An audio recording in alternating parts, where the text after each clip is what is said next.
All right, it's that time again, Dr. Hall. It's time to do some sensation testing.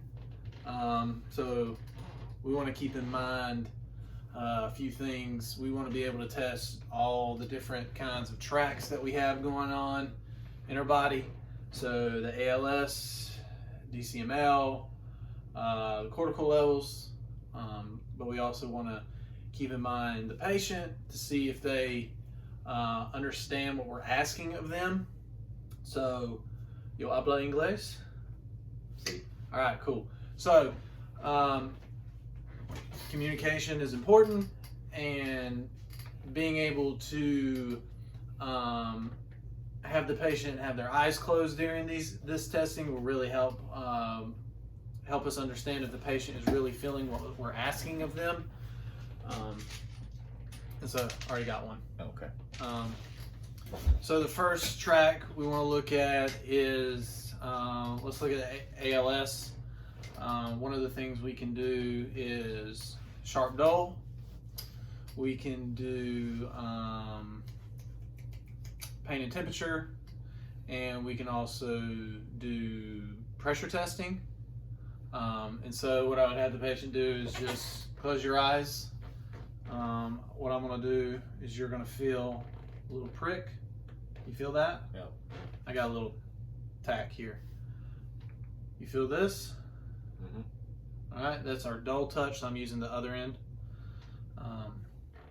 And so I'll just have him, or I'll have him tell me what he feels and where. So, Sharp.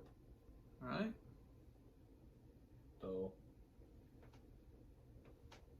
Sharp. Sharp. Do that again. Dull. All right. We can do the same thing for pressure tests or crude tests. So I'll have the patient close his eyes. You feel that? Mm-hmm. Just tell me when you feel something. Yep. Yep. All right, good. And then pain and temperature, so we could lay like a hot pack on the patient, and they would just tell us what they feel. The next track would be our DCML, which would be our light touch. So same thing, eyes closed. And we would ask them to tell us when they feel a light touch. Keep in mind, we just want to give a little tap. Feel that? Yep. Okay. Yep. We don't want to swipe. We don't want to cross multiple nerves. That could really impair the findings of the test that we're doing. We could do proprioception, which would look like this. We would have the patient close their eyes while holding onto the side of the fingers. We would ask the patients to tell us what position their finger is in, so either up or down. So Up. Down. Down. Up. all right. We could also do something called kinesthesia, and it's almost the same way, but instead of telling us they're in position, they would tell us the direction of the movement we're putting them in. So I'm going to take his forearm, eyes closed. You tell me what direction I'm going to move your wrist in. Up. Down. Up. Up. Good. All right. And then finally, for the DCML, we could do vibration. So I would take one of the little vibration tools, tuning fork, slap it on the edge of a table or a chair, have their eyes closed, place it on a joint, and see if they feel it. So vibrations, proprioception, kinesthesia, and light touch is your DCML.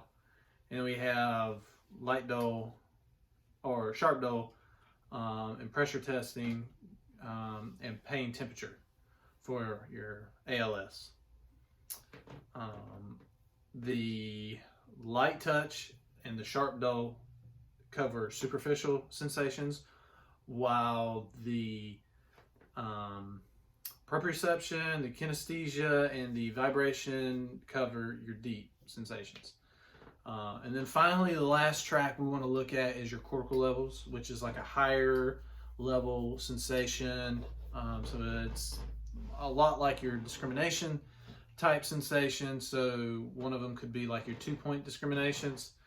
We don't have the tool, but you would take it and you would place it somewhere where their eyes are closed. They would place it. They would see like if they can feel 1 or 2 points.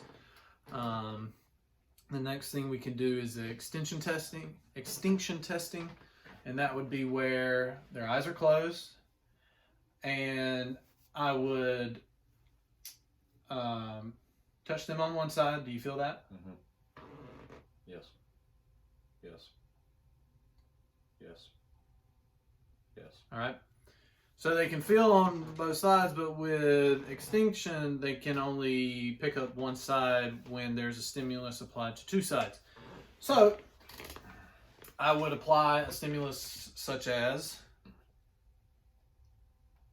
this, and then they would tell me where they feel it. So Both arms. Both arms. and if there was a problem, say he had an issue on his right side, and I applied this test. Left. Left. Perfect. We can also do it unilaterally, and so that would look like this. And typically, on a unilateral side, someone would feel the more proximal stimuli rather than the distal.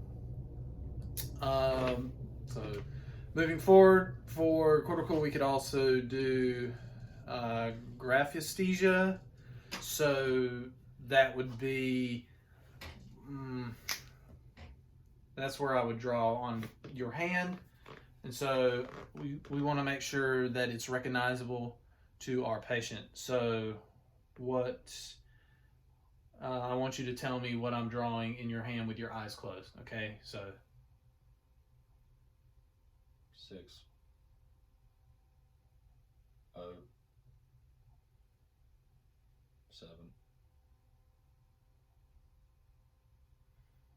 7L. yeah, so now. All right, good. And then the next thing we could do is the stereesthesia. So he would have his palm out again, eyes closed, and I would put something in his hand that's, recognizable to most people. So, yeah. It's a pen. Perfect. All right. And then finally, we would do something called tactile location. So it's a lot like light touch. He would have his eyes closed, but instead of just telling me what he feels, he's going to tell me where he feels it. So On the tip of my left thumb. On the tip of my left pinky. Tip of my right shoulder. Right forearm. perfect. All right. And that should cover superficial, deep, cortical, ALS, and DCML.